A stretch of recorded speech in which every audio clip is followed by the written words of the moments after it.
नमस्कार दोस्तों, स्वागत है आप सभी का इन्वायरमेंट तक में। हमारे चैनल पर आपको प्रकृति से जुड़े कंटेंट देखने को मिलते हैं और उसी कड़ी में आज हम आपके साथ शेयर करेंगे एक रेप्टाइल से जुड़ी हुई सारी जानकारी। उसका नाम है एनाकोंडा। एनाकोंडा को आप लोगों ने बहुत सारी मूवी में देखा होगा और ये बहुत बड़ा क्रिएचर माना जाता है। बहुत लोग तो इसे यह है भी कि नहीं इस पर भी प्रश्न उठाते हैं। तो आइए चलते हैं, इसी पर आज चर्चा करेंगे। अगर आप हमारे चैनल पर नए हैं तो सब्सक्राइब करके बेल आइकन को प्रेस कर लीजिएगा। आपको यहाँ पर ऐसे ही प्रकृति से जुड़े रोचक तथ्यों वाले कंटेंट देखने को मिलते हैं। वैसे तो एनाकोंडा कई सारे नाम से भी जाना जाता है और इसकी बहुत सारी प्रजातियां मौजूद हैं, लेकिन आज हम बात करेंगे जिस एनाकोंडा की, उसको वाटर बोआ के नाम से जाना जाता है। यह दक्षिण अमेरिका में पाई जाने वाली एक गैर विषैले किस्म की बोआ प्रजाति है। एनाकोंडा दलदलों और धीमी गति से बहने वाली नदियों में पाए जाते हैं। मुख्य रूप से यह अमेजन और ओरिनोको के जंगल में पाए जाते हैं। एनाकोंडा नाम कहाँ से लिया गया? तो यह ग्रीक भाषा से लिया गया नाम है, जिसका अर्थ है अच्छा तैराक, मतलब कि गुड स्विमर। एनाकोंडा 3 से 4 साल की उम्र में यौन रूप से परिपक्व हो जाता है। इसके लिए अप्रैल और मई का महीना प्रजनन का मौसम होता है। प्रजनन के बाद मादा एनाकोंडा 6 महीने बाद 20 से 40 युवा एनाकोंडा को जन्म देती है। गर्भवती होने के बाद मादा एनाकोंडा काम नहीं करती है क्योंकि इसे चोट लगने का बहुत सारा खतरा बना रहता है। आपने बहुत सारे सर्पों को देखा होगा, उनकी प्रजातियों को देखा होगा जो अंडे देते हैं, बट मादा एनाकोंडा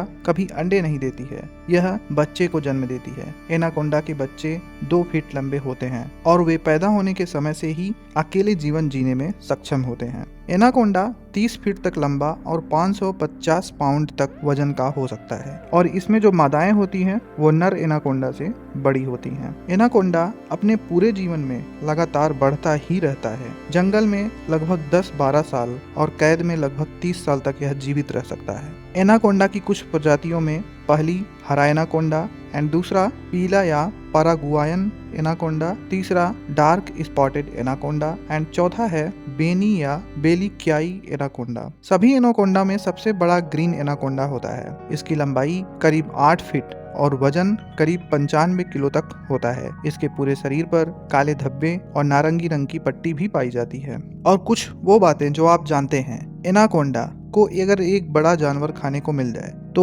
लंबे समय तक इसे फिर भोजन की आवश्यकता नहीं होती है और वह हफ्तों तक आराम करता है। एनाकोंडा एक निशाचर जानवर है जो कि रात्रि में विचरण करता है और यह रात में ही शिकार भी करता है। वैसे तो देखा जाए एनाकोंडा एक उभयचर जीव है क्योंकि यह जमीन और पानी दोनों जगह रह सकता है और यह दोनों जगह शिकार करने में भी सक्षम होता है, लेकिन यह अपना अधिकांश जीवन पानी में ही बिताता है। पानी में यह अधिक आसानी से और फुर्ती से चलता है और इसे शिकार करने में भी बहुत ही सरलता प्राप्त होती है। और जरूरी बात तो यह है कि एनाकोंडा भी एक विलुप्त प्राय जीवों में शामिल हो चुका है। एनाकोंडा वैसे तो दक्षिण अमेरिका के अंदर पाया जाता है और इसे एक घातक सांप के रूप में भी वहां देखा जाता है। कभी कभी तो एनाकोंडा को जान से मार दिया जाता है, लेकिन अब इनके आवास में मनुष्यों के प्रवेश के कारण दक्षिण अमेरिका में भी एनाकोंडा की संख्या अब विलुप्त होने के कगार पर आ चुकी है। पूरी प्रकृति के सभी जीवों में मनुष्य ही मात्र एक ऐसा प्राणी है या जीव है जो कि सर्वथा बुद्धिमान,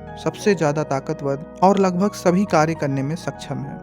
लेकिन सबसे ज्यादा अगर प्रकृति को नुकसान पहुंच रहा है, प्रकृति के जीवों के विलुप्त होने की स्थिति पैदा हुई है, तो वो मनुष्य की ही वजह से है और इसी वजह से बहुत सारे जीव विलुप्त हो चुके हैं। अब धीरे धीरे लोग जागरूक हो रहे हैं और बदलाव लाने का प्रयास किया जा रहा है। हो सकता है आने वाले समय में स्थिति में सुधार हो सके। तो ये थी आज की ये रोचक जानकारी। उम्मीद है आपको पसंद आई होगी। अगर पसंद आई है तो चैनल को सब्सक्राइब करके बेल आइकन को जरूर प्रेस करें। ऐसे ही कंटेंट आपको हमेशा मिलते रहेंगे। धन्यवाद।